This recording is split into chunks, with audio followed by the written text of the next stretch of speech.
আমার ছোটদের ভালোবাসা নিয়ে শর্মিষ্ঠা রান্নাঘরে আপনাদের স্বাগত।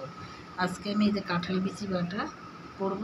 কাঁঠাল বিচি নিয়েছি, 3টে শুকনো লঙ্কা, পেঁয়াজ, 2 কোয়া রসুন, এইগুলো তেলে ভেজে নেব। দেখো বন্ধুরা, কড়াটা বসিয়ে দিয়েছি, গরম হয়ে গেছে। এই কাঁঠাল বিচিগুলো আমি ভালো করে ভেজে নেব।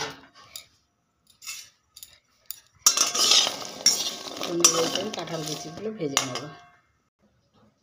এই দেখুন বন্ধুরা, কাঁঠাল বিচিগুলো এরকম খোলাগুলো একটু কালো কালো হয়ে যাবে। একটা হাত থেকে এরকম তো ভাজতে হয়। এটা ভাজা হয়ে গেছে, তার এটাকে আমি নামিয়ে নেব। দেখুন বন্ধুরা, কাঁঠাল বিচিগুলো এবার আমি ছাড়িয়ে নেব খোলাটা। দেখুন বন্ধুরা, পেঁয়াজ আর রসুন লঙ্কাটা ভেজে নেব।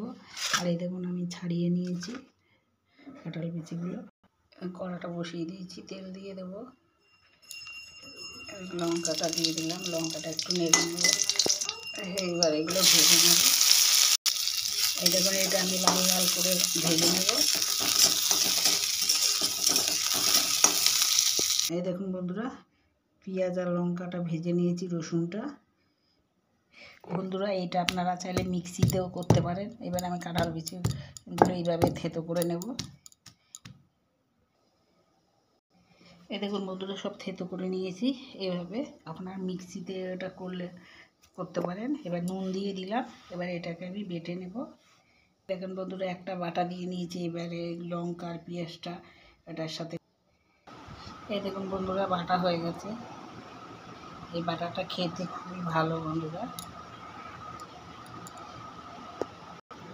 এই দেখুন বন্ধুরা, এই কাঁঠাল বিচির বাটাটা আপনারা এইরকম করে খেয়ে দেখুন বন্ধুরা, খুবই ভালো লাগবে। আর ভিডিওটা যদি ভালো লাগে লাইক করবেন, শেয়ার করবেন আর কমেন্ট করে জানাবেন যে এই কাঁঠাল বিচির বাটা রেসিপিটা কেমন হলো। ভিডিওটা এখানে শেষ করলাম। নমস্কার।